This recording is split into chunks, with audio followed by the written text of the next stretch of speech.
Hello guys, I am गुलाब शाह और हम लोग पढ़ रहे हैं मॉडर्न हिस्ट्री। आज का हमारा टॉपिक 9 है इंडियन नेशनल कांग्रेस। तो Indian National Congress it was establish 1885 में। यह एस्टैब्लिश हुई थी बाय एओ हुम। एओ हुम ने इसे स्टार्ट किया था। He was a retired civil servant. वो एक रिटायर्ड सिविल सर्वेंट थे।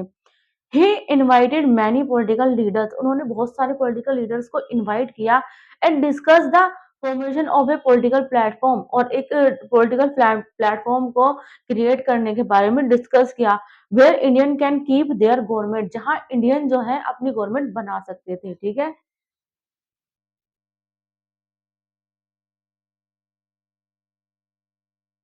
It was established in 1885 in 1885 by A.O. Hume. He was a retired civil servant. He was a retired civil servant. He invited many political leaders and he invited many political leaders and discussed the formation of political platform. Discuss the formation of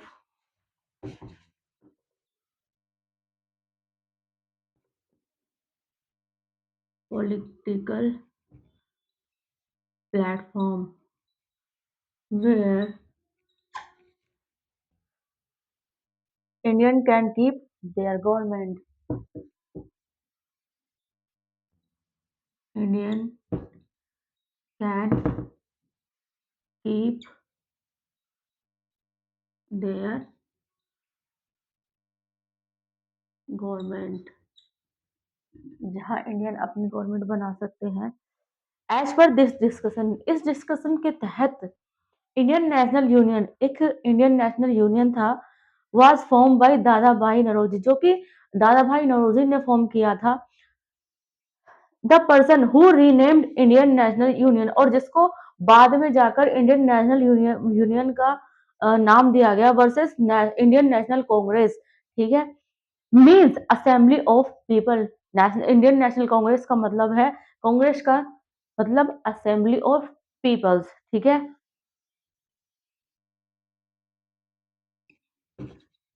as per this discussion Indian National Union was form. Indian National Union was form by Dadabhai Naoroji के द्वारा। was the person who renamed was the person who renamed Indian National Union as Indian National Union versus Indian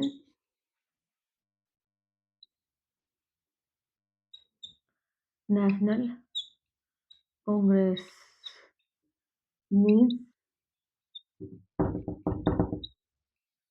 Assembly of People। Congress का मतलब है assembly of peoples. The first session of Congress was suppose to be held, और उसके बाद पहला कांग्रेस का session हुआ पुणे में, but it was later shifted Bombay, लेकिन इसके बाद वो बाद में जाकर शिफ्ट हो गया बॉम्बे में due to outbreak of plague. किसकी वजह से? प्लेग जो फैल गया था ना, उसकी वजह से पुणे से वो बॉम्बे शिफ्ट हो गया पहला सेशन कांग्रेस का। देयर वर 72 मेंबर्स, इसके अंदर 72 मेंबर्स थे in the first session, not even the single women, और फर्स्ट सेशन के अंदर और इसमें कोई भी वुमेन नहीं थी। Is there most of them were lawyer, और इसके अंदर ज्यादातर जो लोग थे ना वो लॉयर्स थे। The president of first session of Congress was W C Banerjee. जो फर्स्ट सेशन के वो प्रेसिडेंट रहे कांग्रेस के, वो थे W C Banerjee, whom was given the post of lifetime general secretary, और whom जिन्होंने फॉर्मेशन करवाया इंडियन नेशनल कांग्रेस का, जो ये आइडिया लेकर आए, उन्हें लाइफ टाइम के लिए जनरल सेक्रेटरी बनाया गया, ठीक है, इस कांग्रेस के अंदर, ठीक है। An important leader Surendra Nath Banerjee was the absent, और जो इम्पोर्टेंट बहुत ही महत्वपूर्ण लीडर थे ना सुरेंद्र नाथ बैनर्जी, वो इस टाइम पे absent थे। During the formation of Congress he form another political organization, और जस्ट जिस टाइम पर इंडियन नेशनल कांग्रेस फॉर्म की गई, उस टाइम पे वो अलग कोई पॉलिटिकल ऑर्गेनाइजेशन फॉर्म कर रहे थे, जिसका नाम था Indian national conference, which was later merge with Indian National Congress. बाद में जाकर वो भी मर्ज हो गई थी इंडियन नेशनल कांग्रेस के अंदर। W C Banerjee addressing the Congress gave the statement, W C Banerjee ने एड्रेस किया कांग्रेस को और उन्होंने एक स्टेटमेंट दी, this kind of meeting is only possible under the British, मतलब इस तरह की जो मीटिंग है वो सिर्फ ब्रिटिश यानी अंग्रेजों के बेटे के अंदर ही ही की जा सकती है।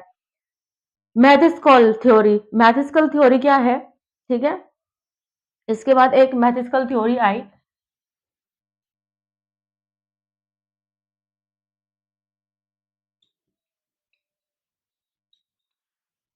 What is this theory suggested A Hume, ये जो थ्योरी थी ना वो ए ह्यूम ने सजेस्ट की, हैड अ ह्यूमनिस्टिक अप्रोच, और इसमें एक ह्यूमनिस्टिक अप्रोच थी in this theory.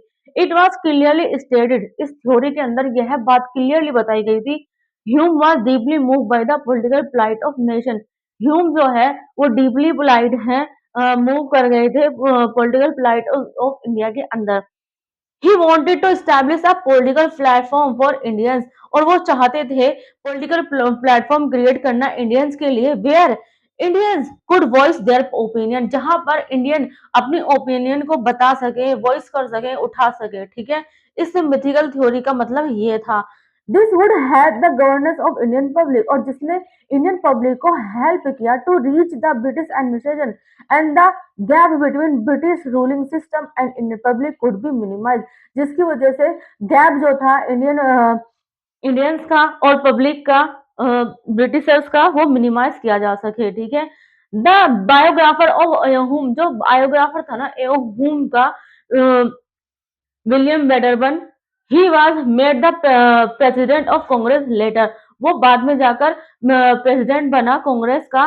Said that, उन्होंने कहा formation of Congress was due to humanistic approach of Hume, उसने कहा कि कांग्रेस का फॉर्मेशन करना वो इसलिए था ह्यूमनिस्टिक अप्रोच की वजह से, जो ह्यूमनिस्टिक अप्रोच थी ह्यूम की, उसकी वजह से। रियलिस्टिक थ्योरी, इसके बाद आई एक रियलिस्टिक थ्योरी, ठीक है।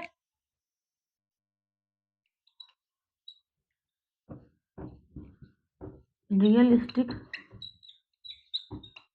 नेक्स्ट, इसका क्या मतलब था, the extremist element in India, like extremist यानी गरम दल जो था ना, उसका जो एलिमेंट था, तत्व थे इंडिया के अंदर, जैसे कि लाला लाजपत राय, बाल गंगाधर तिलक, बिपिन चंद्रपाल, जिनको लाल पाल बाल पाल कहा गया, let down this theory known as safety valve theory, उन्होंने इसको बाद में जाकर सेफ्टी वेल थ्योरी कहा, ठीक है। इसमें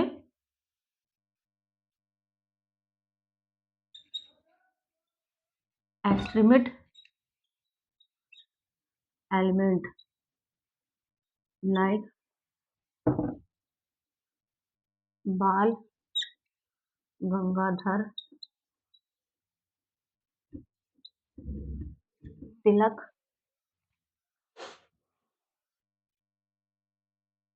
लाला लाजपत राय, बिपिन चंद्रपाल, लाला लाजपत राय, बिपिन चंद्र पाल, जिसके बाद इसमें इसे लाल, बाल और पाल का नाम दिया गया।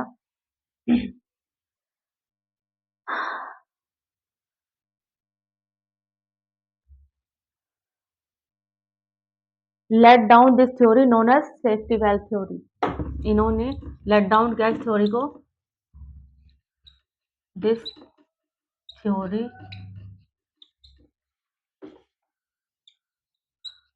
known as safety valve theory के नाम से फिर इसे जाना गया।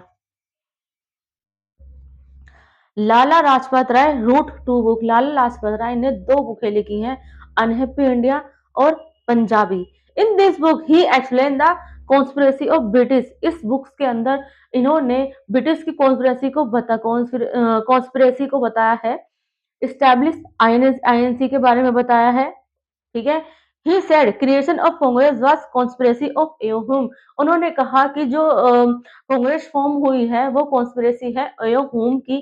And Congress was establish as buffer organisation. Congress जो ऑर्गेनाइज की गई है वो एक एस्टैब्लिश की गई है, वो एक बफर ऑर्गेनाइजेशन के तहत स्थापित की गई है। Between British and Indian population के बीच जो बफर चल रहा था उसके लिए।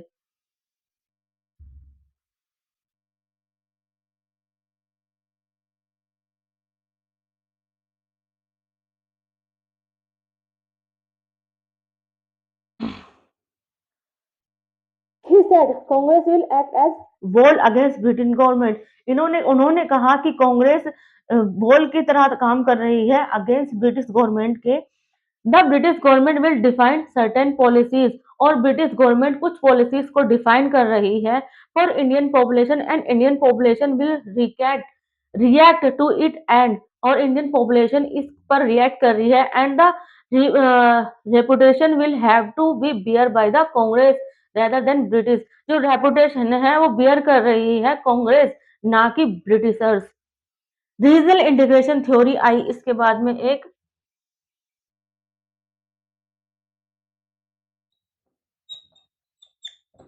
Regional integration theory. ये क्या था? द मॉडर्न पीपल सेड, जो मॉडर्न पीपल थे उन्होंने कहा INC was the result of regional consensus unity. जो आईएनसी है इंडियन नेशनल कांग्रेस, वो रीजनल कंसेंसस यूनिटी है, टुगेदर अंडर सेम इंटरेस्ट, एक साथ है एक जैसे इंटरेस्ट के लिए। In the bringing of 19th century के ब्रिंग होने पर there were many cultural organisation, बहुत सारी कल्चरल ऑर्गेनाइजेशन थी। Establish by social reformer gradually, जो कि उस टाइम पर आमतौर पर की गई थी सोशल रिफॉर्मर द्वारा। This cultural organisation help population in having, जो कल्चरल ऑर्गेनाइजेशन थी उन्होंने पॉपुलेशन को हेल्प किया in having political and social awareness, political और सोशली अवेयर करने के लिए, जागरूक करने के लिए लोगों को। few cultural organization got involved themselves, और जो कुछ कल्चरल ऑर्गेनाइजेशन थे उन्होंने भी अपने आप को इसमें इन्वॉल्व किया इन पॉलिटिकल एक्टिविटीज के अंदर, and support Indian National Congress, और इंडियन नेशनल कांग्रेस को भी सपोर्ट किया। There was certain regional organisation, और कुछ सर्टेन रीजनल ऑर्गेनाइजेशन भी थी that was form throughout India, जो कि फॉर्म हुई पूरी इंडिया के अंदर, ठीक है। तो ये था हमारा इसका फर्स्ट पार्ट। नेक्स्ट मैं आपको अगले पार्ट में बताऊंगी, ठीक है। आपको मेरी क्लास कैसी लगती है प्लीज कमेंट करके जरूर बताई कीजिए, और ज्यादा से ज्यादा लाइक और सब्सक्राइब करना मत भूलिए। आपको 5th से लेकर 12th तक किसी भी सब्जेक्ट में कोई भी ट्यूशन पढ़ना हो, हमारी एकेडमी ऑल सब्जेक्ट ट्यूशन पढ़ाती है। हम SSC, CGL, UPSC, UPPCS railway वगैरह की तैयारी भी कराते हैं। अगर आपको इनमें से किसी में भी कोई भी इंटरेस्ट हो, नीचे कैप्शन में हमारा नंबर दिया गया है, आप एनी टाइम हमें कॉल कर सकते हैं। बेसिकली हर तरीके के गवर्नमेंट एग्ज़ाम में यही चीज़ें पूछी जाती हैं, तो आप जो भी तैयारी करना चाहते हैं, आप उसके लिए हमें कॉल कर सकते हैं। ठीक है? Thank you so much.